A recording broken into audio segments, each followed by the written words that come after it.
Hello friends, कैसे हैं आप लोग। मैं फिर से आ गया हूँ आपके बीच। जो हम लोग डिस्कस कर रहे थे मैकेनिकल प्रॉपर्टी ऑफ सॉलिड का फर्स्ट पार्ट हम लोग डिस्कस कर चुके थे, मतलब फर्स्ट हाफ। जिसका सेकेंड हाफ है वो आज हम लोग डिस्कस करेंगे। ठीक है, बहुत छोटा चैप्टर था, इजी कॉन्सेप्ट थे, कोई ज़्यादा दिक्कत नहीं है। तो आज के इस वीडियो पे आगे बढ़ने से पहले भैया मैं फिर से वही कहना चाहूँगा, जिन्होंने अभी तक चैनल पेज को सब्सक्राइब नहीं किया है जल्दी जल्दी भाई ये नए काम कर दीजिए, और जिन्होंने अभी तक शेयर भी नहीं किया है वो जल्दी से शेयर कर दीजिए। ठीक है, अपने फ्रेंड को बता दीजिए जिससे वो भी लोग बेनिफिट हो सके। तो चलते हैं आज के वीडियो के ऊपर। तो हम लोग पिछले टर्न पे हुक्स लॉ को पढ़ लिए थे और कोफिशिएंट ऑफ इलास्टिसिटी या मॉडुलस ऑफ इलास्टिसिटी तक पढ़ लिया था। जिन्होंने अभी तक पिछला वीडियो नहीं देखा है वो प्लेलिस्ट में जा करके वो देख लेंगे। मैंने सीक्वेंस वाइज सारे जो वीडियो में डाल रखे हैं, आपको कोई दिक्कत नहीं होगी। ठीक है, चलते हैं। आज हम लोग पढ़ते हैं कोफिशिएंट ऑफ इलास्टिसिटी के और आगे। जैसे कि स्ट्रेस था हमारा, स्ट्रेस को हम लोगों ने दो पार्ट में तोड़ा था। वैसे तो तीन पार्ट में हमने बताया था, एक टेंसाइल, एक कंप्रेशनल, एक आपका टेंजेंशियल। जो टेंसाइल और कंप्रेशनल स्ट्रेस थे उसको हम लोग नॉर्मल स्ट्रेस भी बोलते थे। इसको हम लोग नॉर्मल स्ट्रेस भी बोलते थे। देखो, चाहे इसको आप खींचो चाहे इसको प्रेस करो, जो इस पे फोर्स लगेगा वो परपेंडिकुलर होगा सरफेस पे, तो इसलिए हमने उन दोनों को क्या बोल दिया, नॉर्मल स्ट्रेस। तो दूसरे टाइप का था ये आपका टेंजेंशियल स्ट्रेस, एक आपका टेंजेंशियल स्ट्रेस था। ठीक है, उसके बाद हम लोगों ने स्ट्रेन पढ़ा था। स्ट्रेन को हम लोगों ने तीन पार्ट में तोड़ा था। कौन सा, एक लॉन्गिट्यूडनल, एक आपका लॉन्गिट्यूडनल, एक आपका वॉल्यूमेट्रिक और एक आपका शियर स्ट्रेन। ठीक है, स्ट्रेस दो टाइप का था, स्ट्रेन तीन टाइप का था। कोफिशिएंट ऑफ जो इलास्टिसिटी का फॉर्मूला जो निकला था भैया वो स्ट्रेस अपॉन स्ट्रेन था। ठीक है, बस आपको ये चीज ध्यान रखनी है, ये तो आपको पहले से याद थे। अब देखो मैं जो बताने जा रहा हूं, कोफिशिएंट ऑफ इलास्टिसिटी जो है वो थ्री टाइप में, इसको तीन पार्ट में डिवाइड कर दिया गया। कौन कौन से, पहला पार्ट है आपका यंग्स मॉडुलस, दूसरा पार्ट है आपका बल्क मॉडुलस, और तीसरा पार्ट है आपका मॉडुलस ऑफ रिजिडिटी। ठीक है, इसको हम लोग दूसरे नाम पे बोलते हैं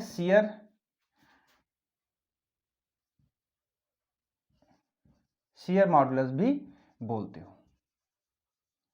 ठीक है, चाहे आप ये नाम याद रखो चाहे याद रखो, दिक्कत नहीं है। अब देखो ये तीनों जो है इस कोफिशिएंट ऑफ इलास्टिसिटी के पार्ट हैं, तो इनके जो फार्मूले होंगे, फार्मूले भी तो स्ट्रेस अपॉन स्ट्रेन होंगे ना। अब स्ट्रेस दो टाइप का है, स्ट्रेन तीन टाइप का है, वो अलग बात है, लेकिन जो बेसिक फॉर्मूला होगा वो तो स्ट्रेस अपॉन स्ट्रेन ही होगा। अब देखो, यंग मॉडुलस को हम लोग रिप्रेजेंट करते हैं वाई से, बल्क मॉडुलस को रिप्रेजेंट करते हैं के से, और इसको हम लोग ईटा से रिप्लेस करते हैं। ठीक है, देखते रहिएगा तुरंत अभी फॉर्मूला याद होगा। सभी के जो फॉर्मूले होंगे वो स्ट्रेस अपॉन स्ट्रेन के टर्म में होंगे। भैया लिख लो, तो यहां लिख लेते हैं स्ट्रेस अपॉन स्ट्रेन। ठीक है, यहां पर भी लिख दीजिए स्ट्रेस अपॉन स्ट्रेन, यहां पर भी लिख दीजिए स्ट्रेस अपॉन स्ट्रेन। ठीक है, अब देखो जरा, स्ट्रेस हमारा था दो टाइप का, स्ट्रेन था तीन टाइप का, मतलब तीन टाइप के ये भी है। तो एक एक नीचे इसको लिख दीजिए। इसमें लिखेंगे आपका लॉन्गिट्यूडनल, लॉन्गिट्यूडनल। ठीक है, यहां पे लिखेंगे वॉल्यूमेट्रिक, और यहां लिख देंगे आपका शियर स्ट्रेन। ठीक है, अब हमारे पास 2 ये हैं, 3 ये बचे, तो सिंपल सी बात है, एक रिपीट होगा, तो नॉर्मल को रिपीट कर देना। वैसे नॉर्मल भी तो 2 पार्ट में होता है ना भैया, ठीक है। तो यहां पर हम नॉर्मल स्ट्रेस लिखेंगे, यहां पर भी नॉर्मल स्ट्रेस लिखेंगे, और यहां पर हम लोग टेंजेंशियल स्ट्रेस लिख देंगे। भैया हम लोगों के फॉर्मूले ये तैयार हो गए। तो यंग मॉडुलस का फॉर्मूला क्या हो गया, y is equal to normal stress upon longitudinal stress, k is equal to normal stress upon volumetric strain, shear modulus का हो गया eta is equal to tangential stress upon shear strain. Clear? कोई doubt है, कोई भी कठिन नहीं। देखो यहां पर लॉन्गिट्यूडिनल स्ट्रेन है, मतलब यहां पर लंबाई की बात कर रहे होंगे। मतलब इस केस में मान लेते हैं एक वायर है, ये L लेंथ का, जिस पे हमने फोर्स लगाया और ये थोड़ा सा बढ़ गया, इसकी लेंथ में चेंज आ गया कितना, डेल्टा एल का। ठीक है, तो फॉर्मूला हम बना लें जरा। तो स्ट्रेस क्या होता है, F अपॉन ए, चाहे नॉर्मल हो चाहे कोई भी हो, बात तो एक ही रहती है। लॉन्गिट्यूडिनल स्ट्रेन क्या होता है, डेल्टा एल बाय एल। ठीक है, तो भैया हमारा ये फॉर्मूला बन गया कि y is equal to F upon A delta L upon L. ठीक, इसकी अगर यूनिट की बात करें तो भैया स्ट्रेस अपॉन स्ट्रेन, स्ट्रेन की तो कोई यूनिट ही नहीं होती है, तो जो स्ट्रेस की यूनिट होती है वही young modulus, bulk modulus, rigidity सब की वही होगी। ठीक है, इसलिए कोई टेंशन नहीं लेना है। देखो भैया एक तो फॉर्मूला ये आ गया, ठीक है। अब देखो ये फॉर्मूला सबको याद रहता है, लेकिन कभी कभी ये सारी चीज दे देता है, कहता है बताओ भैया परसेंटेज इंक्रीज इन लेंथ बताइए, तो खोपड़िया घूम जाती है, अरे सीधा दादा क्या पूछ लिया, जबकि लिखा आपके सामने ही है। देखो परसेंटेज इंक्रीज इन लेंथ क्या होता है, delta L upon L into 100, ये चीज जो है वो होती है परसेंटेज इंक्रीज इन लेंथ। तो किसके बराबर हो जाएगा, एफ अपॉन ए इंटू वाई इंटू 100। लो भैया ये फॉर्मूला आपके सामने आ गया, परसेंटेज इंक्रीज इन लेंथ। बस, कोई डाउट है, कोई कठिन नहीं है। आगे बढ़ते हैं, normal stress upon volumetric strain. अब यहां वॉल्यूम की बात कर रहे हैं, तो आपको पता है तो इसको तो हम एफ अपॉन ए लिखेंगे, डेल्टा वी अपॉन वी लिख देंगे वॉल्यूमेट्रिक स्ट्रेन। अगर हम माइनस लगा देंगे यहाँ पे तो इसका मतलब क्या, वॉल्यूम कम हो रहा है, और अगर प्लस रहा तो मतलब वॉल्यूम बढ़ रहा है, सिंपल सी बात है। तो ये हमारा फॉर्मूला जो है K equal to F upon A और डेल्टा वी अपॉन वी आ गया फॉर्मूला। ठीक है, और यहां पर अगर परसेंटेज चेंज इन वॉल्यूम पूछे तो सिंपल सी बात भैया, फिर इसको हम जैसे ये लिखा था फॉर्मूला वैसे इसको भी लिख देंगे। ठीक है, इसके बाद यहीं पे छोटा सा टर्म पूछ लिया जाता है, कौन सा, देखो जरा यहीं पे लिखे दे रहे हैं, कंप्रेसिबिलिटी। कंप्रेसिबिलिटी होती है 1 अपॉन बल्क मॉडुलस, बस कुछ ज्यादा नहीं करना है, जो बल्क मॉडुलस है उसका जस्ट उल्टा कर दीजिए, क्या बन जाएगा, कंप्रेसिबिलिटी बन जाएगा। ठीक है, इसका सिंबल कभी कभी आपको सी मिल जाएगा लिखा हुआ, और कभी कभी कंप्रेसिबिलिटी डायरेक्ट लिखा हुआ मिलता है, तो ज्यादा हेडेक नहीं लेना है कि यार इसका सिंबल क्या होता है। ठीक है, आगे बढ़ते हैं, मॉडुलस ऑफ रिजिडिटी या शियर मॉडुलस पे, इस पे भी फॉर्मूला वही रहेगा, एफ अपॉन ए, और ये क्या होता है, थीटा होता है। ठीक है, और हमने बताया था थीटा क्या था, डेल्टा एल अपॉन एल है, तो इसको हम ऐसे भी तो लिख सकते हैं, F upon A delta L upon L. ठीक है, बस तो भैया तो हमने फॉर्मूला लिख दिया, eta is equal to F upon A delta L upon L. ठीक, ये तीनों हमारे पास आ गए, Young modulus, bulk modulus, modulus of rigidity और कंप्रेसिबिलिटी, ये सब एक्सप्लेन हो गया सिर्फ किसकी दम पे, ये बस। आपको अगर ये एक जो स्क्रीनशॉट आप चाहे ले लीजिए, ठीक है, तो ये आप ध्यान रखेंगे समझ लो पूरा चैप्टर पार आपका। ठीक, आई थिंक हमको नहीं लगता अब इसमें कोई दिक्कत आपको आई होगी। ठीक है, चलो थोड़ा सा और आगे बढ़ते हैं, इसको हटा दें। अब हम लोग तो अपने असली टॉपिक पे जाने से पहले एक वर्ड यहाँ पे डिस्कस कर लेते हैं। वो वर्ड हम लोगों को कभी कभी पेपर में आ जाता है। कौन सा वर्ड है भैया, अभी बताते हैं। इसको हटा दें जरा। देखो, एक वर्ड आपने पढ़ा होगा, इलास्टोमर। कभी कभी पेपर में आ जाता है, व्हाट इज इलास्टोमर। तो ध्यान रखिएगा भैया कि ऐसे मटेरियल जिनमें हम कुछ ज़्यादा ही उनकी लेंथ में चेंज कर सके, ज़्यादा स्ट्रेन दे सके, जैसे रबड़ होती है, रबड़ बैंड खींच दीजिए, इतनी छोटी सी रबड़ होगी, खींच के इतना बड़ा कर देते हैं, छोड़ दीजिए तो फिर से इतनी बड़ी हो जाएगी। तो वो मटेरियल जिनमें हम ज़्यादा स्ट्रेन डेवलप कर सकते हैं फोर्स लगा करके, तो वो क्या कहलाते हैं, इलास्टोमर कहलाते हैं। ठीक है, बस यही बताना था। अब उसके बाद हम लोग अब एक छोटा सा डेरिवेशन कर लेते हैं। कौन सा डेरिवेशन है, elastic potential energy of a metallic wire. ठीक है, इलास्टिक पोटेंशियल एनर्जी हमको निकालना है, लेकिन ये जितना इंपॉर्टेंट है उतना ही कंफ्यूजन वाला है। क्यों? क्योंकि इससे पहले हम ये वर्ड पढ़ चुके हैं, elastic potential energy of a spring.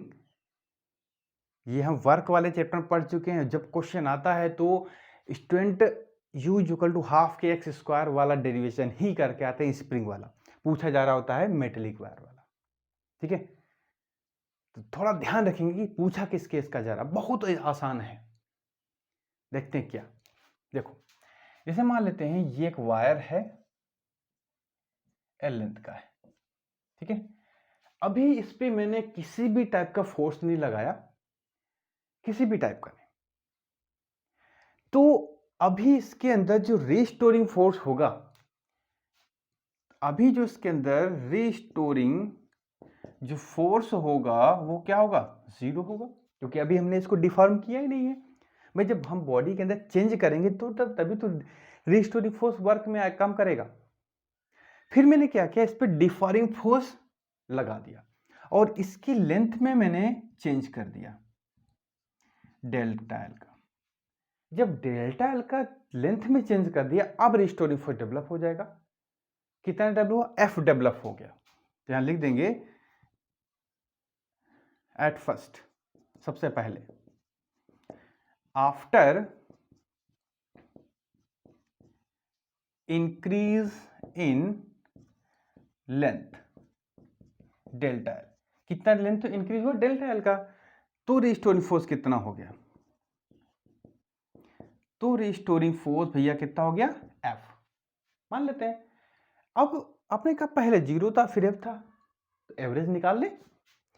Now क्योंकि मेरे पास दो वैल्यू हो गई ना, एवरेज वैल्यू तो क्या आ जाएगा, 0 प्लस एफ बाई टू, यानी कि एफ बाई टू, ये आ गई एवरेज वैल्यू इस पे लगने वाला रिस्टोरिंग फोर्स की। ठीक है, तो हम जरा वर्क निकालें, क्योंकि मैंने आपको बताया था कि जितनी भी एनर्जी हैं उनको निकालने के लिए सबसे पहले हम वर्क डन निकालते हैं। ठीक है, तो लो भैया, वर्क डन कितना हमने वर्क किया, तो फोर्स कितना है, एफ बाई टू, डिस्प्लेसमेंट ये कितने का हुआ, डेल्टा एल का, तो वर्क डन आ गया 1/2 एफ इंटू डेल्टा एल का। ठीक है, ये आ गया डब्लू, इतना मैंने वर्क किया। यही वर्क उसमें इलास्टिक पोटेंशियल एनर्जी की फॉर्म में स्टोर हो जाएगा। मतलब इसको हम लोग कैपिटल यू से रिप्रेजेंट कर सकते हैं। यह है elastic potential energy, elastic potential energy capital you, तो ये हो गया 1/2 एफ इंटू डेल्टा। ठीक है, अब देखो एक तो फॉर्मूला ये आ गया। अगर हम इसकी लेंथ L है और एरिया अगर है, यहां पे लिख देंगे area is equal to capital A. ठीक है, देखो जरा इस फॉर्मूले को, U equal to 1/2 F into delta L, इसको हम लोग वॉल्यूम ऑफ वायर से मल्टीप्लाई करें, वॉल्यूम ऑफ वायर से डिवाइड कर दें, क्योंकि यहां पर लिख देंगे वॉल्यूम ऑफ वायर क्या हो जाएगा, AL, एरिया इंटू लेंथ। ठीक है, ये हुआ। इसको थोड़ा सा हम अब इधर उधर करते हैं, तो F/A लिख दो, डेल्टा L/L लिख दो, और इसको हम लोग V लिख देते हैं, वॉल्यूम। ठीक है, ये क्या लिखा हुआ है, स्ट्रेस लिखा है, ये क्या है, स्ट्रेन। हम जब भी इसको नॉर्मली स्ट्रेन ही लिखते हैं, लिखना चाहते हो आप लॉन्गिट्यूड स्ट्रेन भी लिख सकते हो, कोई दिक्कत नहीं है। तो ये क्या बन गया भैया, U 1/2 stress into strain into volume of wire. ठीक है, अब देखो, अगर हम, एक तो फॉर्मूला ये आ गया, एक तो फॉर्मूला वॉल्यूम ऑफ वायर के टर्म में ये वाला आ गया, इसको भी हम ब्रैकेट में बंद कर दें।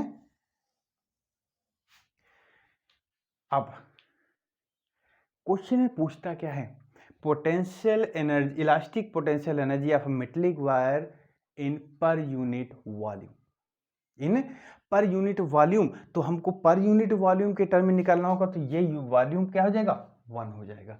ठीक है, तो यहां लिख देंगे for per unit volume of wire, तो ये हो जाएगा, इसको हम लोग स्मॉल यू से थोड़ा बहुत अंतर कर देते हैं, ये कैपिटल यू था, ये स्मॉल यू है, कोई दिक्कत नहीं है। तो हो जाएगा 1/2 स्ट्रेस इंटू स्ट्रेन। ठीक है, और भैया ये जो निकल के आया है 1/2 स्ट्रेस इंटू स्ट्रेन, ये चीज बहुत, यही डेरिवेशन करने की पूछी जाती है। हम मेटलिक वायर केस में अगर करेंगे तो ये चीज निकल के आती है। स्प्रिंग केस, स्प्रिंग का केस लेंगे तो U इक्वल टू 1/2 kx² वाला केस निकल के आता है। ठीक है, तो देख लेना ध्यान से कौन सा केस पूछा गया है। ठीक है, तो देखिए छोटा सा डेरिवेशन, कोई कठिन नहीं है, लेकिन है क्या, जब ये चीज यहीं पे रखोगे तो बहुत आसान लगेगा। ठीक है, इसका एक और फॉर्म आपके सामने कभी कभी आ जाता है, देखो कौन सा, देखो जरा,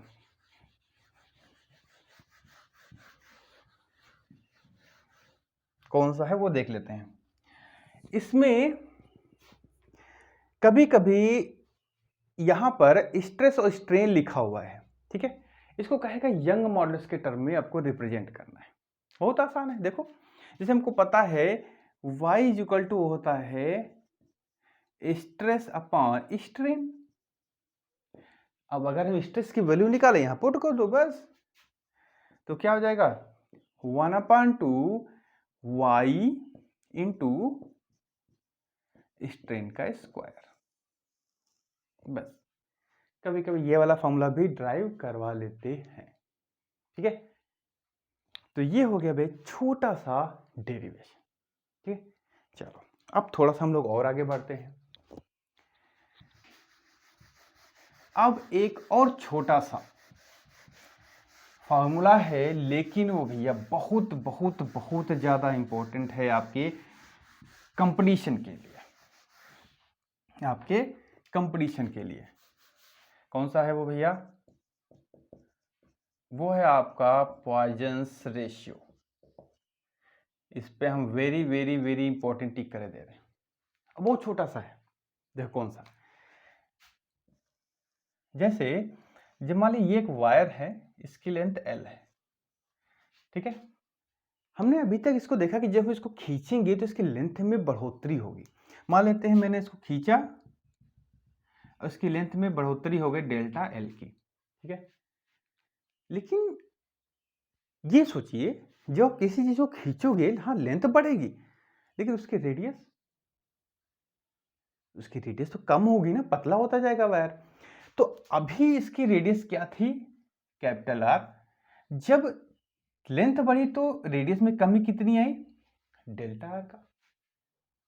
ठीक है, रेडियस की बात करते हैं। तो अब पॉइजन्स रेशियो का सिंबल होता है सिग्मा। इसका फॉर्मूला होता है lateral strain upon longitudinal strain.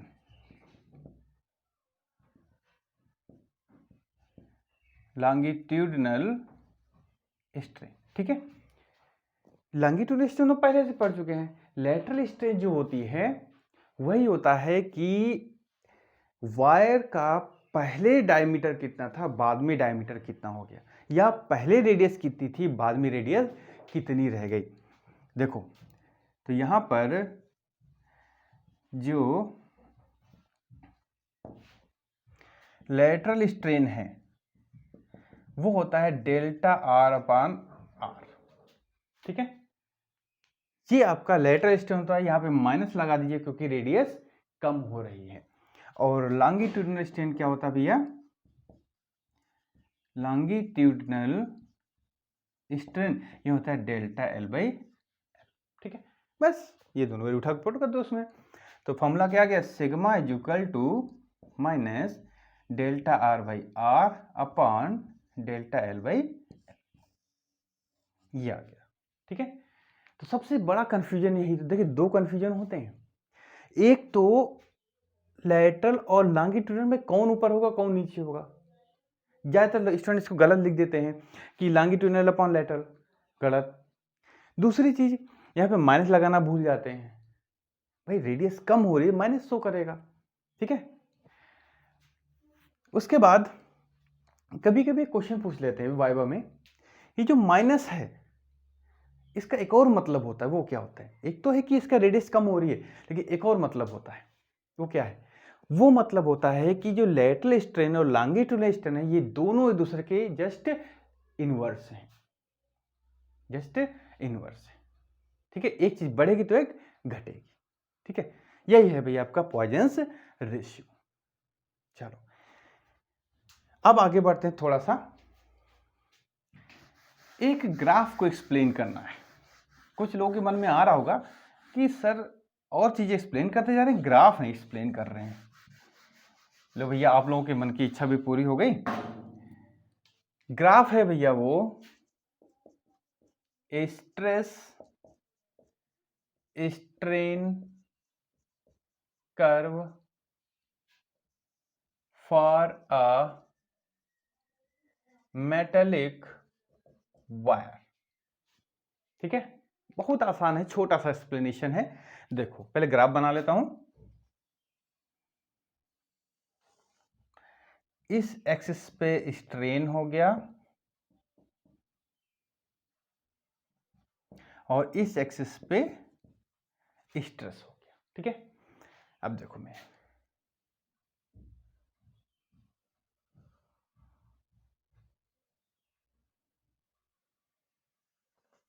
इस तरीके से ये बना दिया ग्राफ। अब इस पे दो तीन पॉइंट हमको बस बनाने हैं। देखो ये O हो गया, ये A हो गया, ये आपका C हो गया, ठीक है। ये रीजन हो गया आपका इलास्टिक रीजन, ये रीजन हो गया आपका प्लास्टिक रीजन,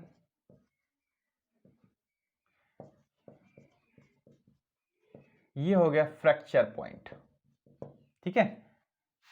अब देखो ये बी पॉइंट हम कोई मान लेते हैं। अभी आपके पास एक वायर है, मैंने ये वायर लिया एक, ठीक है। आप भी ले सकते हो, वायर लीजिए एक, वायर को खींचिए, क्या होगा, इसकी लेंथ बढ़ोतरी होगी। या स्प्रिंग ले लीजिए आप, स्प्रिंग को थोड़ा बढ़ाइए, उसकी लेंथ बढ़ी, और छोड़ दीजिए तो क्या होगा, फिर से ओरिजिनल पोजीशन में आ जाएगी। अभी आप यहाँ पे हो, जैसे जैसे लेंथ बढ़ेगी धीरे धीरे ऊपर की ओर बढ़े, और जैसे आप वो डिफरिंग फोर्स हटाओगे तुरंत कहाँ जाओगे, इस ओ पे आ जाओगे, ठीक है। यानी कि धीरे धीरे धीरे धीरे हम कहाँ तक, अगर हम इस पॉइंट ए इसको हम लोग इलास्टिक पॉइंट भी बोल सकते हो, इसको हम लोग इलास्टिक पॉइंट भी बोल देते हैं। यानी कि जब आप इलास्टिक पॉइंट तक आ जाओगे डिफरिंग फोर्स लगाते लगाते, और उस समय अगर आपने डिफरिंग फोर्स हटाया तो बॉडी कहाँ जाएगी, तुरंत अपने ओरिजिनल शेप में आ जाएगी। यानी कि इतना रीजन जो होता है वो रीजन क्या कहलाता है, वो इलास्टिक रीजन कहलाता है। मतलब इस रीजन में अगर आप रहते हो और डिफरिंग फोर्स हटा देते हो तो बॉडी तुरंत की तुरंत कहाँ जाएगी, अपने ओरिजिनल पोजीशन पे आ जाएगी। ठीक है, लेकिन आपका मन नहीं माना, आपने और धर के जोर लगा दिया, इस लिमिट को क्रॉस कर गए, आप बी पॉइंट पे पहुंच गए। मतलब अब आपने इलास्टिक रीजन वाले, ये इलास्टिक रीजन था हमारा, इलास्टिक रीजन को क्रॉस कर गए, अब कहाँ गए, प्लास्टिक रीजन में। ये हमारा प्लास्टिक रीजन चालू होता है। अब आप बी पॉइंट पे आ गए, अब आपने डिफरिंग फोर्स हटाया।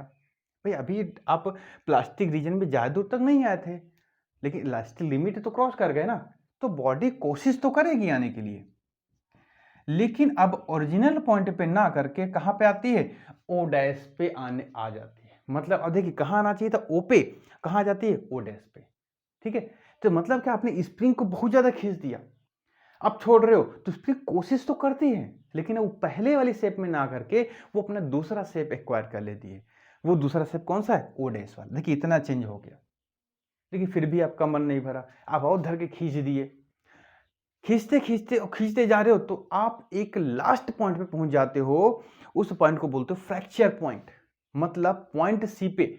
मतलब अब उस स्प्रिंग के अंदर दम नहीं है कि वो अपने आप को रोक सके।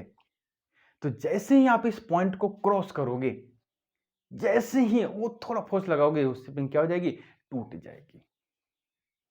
ठीक है, स्प्रिंग क्या हो जाएगी, टूट जाती है। जैसे आप प्लास्टिक की एक रस्सी ले लीजिए, उसको खींचिए तो धीरे धीरे वो बढ़ती है बढ़ती है बढ़ती, बढ़ाते जाइए, कब तक, एक लिमिट आएगी, उसके बाद वो रस्सी क्या होती है, टूट जाती है। बिल्कुल वही केस यहाँ पे होता है भैया। पहले तो जब तक यहाँ रहते तब तक तो उस पर जैसे फोर्स हटाओगे तुरंत यहाँ आ जाती है, लेकिन जैसे इस लिमिट को क्रॉस करते हो फिर क्या हो जाती है, वो परमानेंटली डिफॉर्म हो जाती है। परमानेंटली डिफॉर्म होने के बाद पहुंच जाते हैं फ्रैक्चर पॉइंट पे, और फ्रैक्चर पॉइंट पे जैसे ही पहुंचते वो बार क्या होता है, टूट जाता है। ठीक है, बस यही छोटा सा एक्सप्लेनेशन है। तो ये छोटा सा एक्सप्लेनेशन, लेकिन इंपॉर्टेंट एक्सप्लेनेशन। ठीक है, अच्छा पिछले वीडियो में ये जो चैप्टर चल रहा था इलास्टिसिटी था, और पिछले टर्म पे हमने इलास्टिसिटी को एक्सप्लेन करना थोड़ा माइंड से भूल गए। इलास्टिक बॉडी एक्सप्लेन किया था, इलास्टिसिटी एक्सप्लेन नहीं किया था। तो भैया कोई ज़्यादा बड़ी बात नहीं थी। इलास्टिक बॉडी को मैंने क्या बताया था कि ऐसी बॉडी जिनको डिफरिंग फोर्स लगाएं उसके शेप में चेंज हो, जैसे डिफरिंग फोर्स हटाएं वैसे वो फिर से अपने ओरिजिनल शेप में आ जाए। वो बॉडी क्या थी, इलास्टिक बॉडी।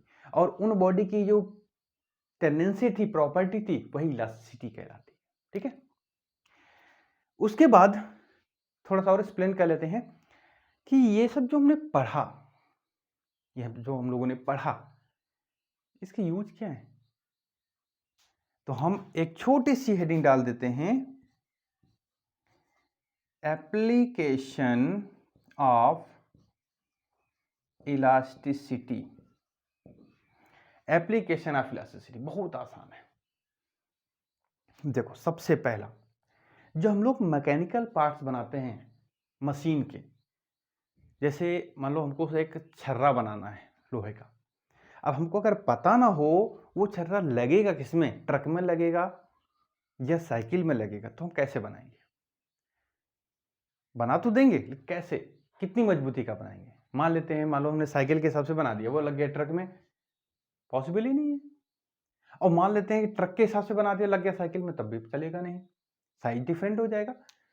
तो इसलिए हमको मैकेनिकल पार्ट्स बनाते समय ये ध्यान रखना पड़ता है कि इस पे मैक्सिमम कितना फोर्स लगने वाला, कितने फोर्स को बियर कर सकता है।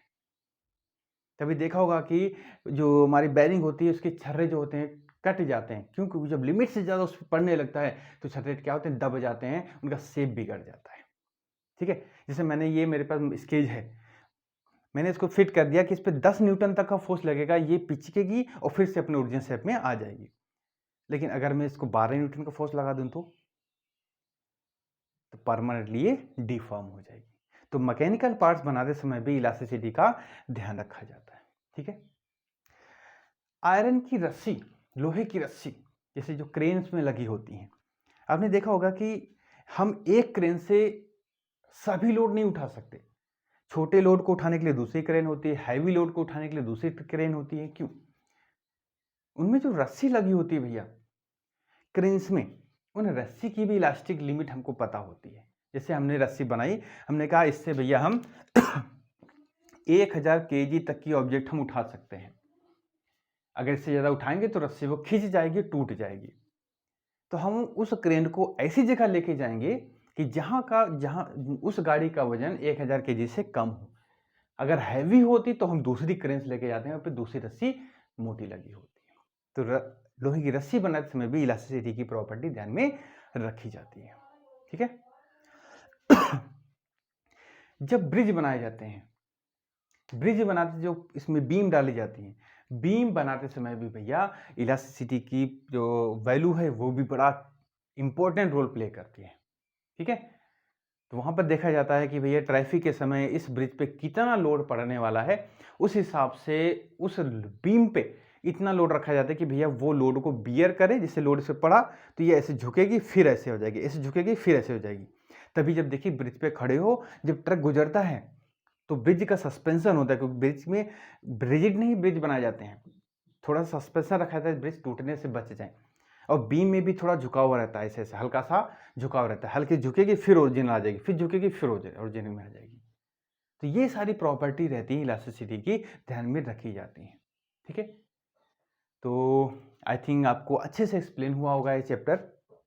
अगर इसमें कुछ भी डाउट हो तुरंत भैया कमेंट करके आप पूछ सकते हो, कोई दिक्कत नहीं है, और आपको आंसर मिलेगा, सोल्यूशन मिलेगा। तो हम लोग आज की इस वीडियो में इतने रखते हैं। नेक्स्ट वीडियो में हम लोग मैकेनिकल प्रॉपर्टी या फ्लूइड के बारे में पढ़ेंगे। भैया ये चैप्टर बहुत ज़्यादा इंपॉर्टेंट है, फ्लूइड वाला बड़ा है लेकिन बहुत इंपॉर्टेंट है। ठीक है। तो नेक्स्ट वीडियो में हम लोग मैकेनिकल प्रॉपर्टी या फ्लूइड वाला चैप्टर डिस्कस करेंगे। लेकिन उससे पहले फिर मैं रिक्वेस्ट करता हूँ सभी से, ज़्यादा से ज़्यादा लोगों तक इसको शेयर कर दीजिए चैनल को, और सब्सक्राइब कर दीजिए। ठीक है। तो फिर इसी के साथ ही फिर मिलते हैं नेक्स्ट वीडियो में। तब तक आप लोग अपना अच्छे से ख्याल रखिए, अच्छे से सबका देख रेख करिए, क्योंकि भाई इस समय जो समय चल रहा है थोड़ा सही नहीं चल रहा है, और उसी के बीच में आपको अपनी पढ़ाई भी करना है। ठीक है। तो उसी में हम थोड़ा बहुत आपका हेल्प कर पा रहे हैं। तो अच्छे से तैयारी करते रहिए। फिर मिलते हैं नेक्स्ट वीडियो में, तब तक के लिए take care and bye bye.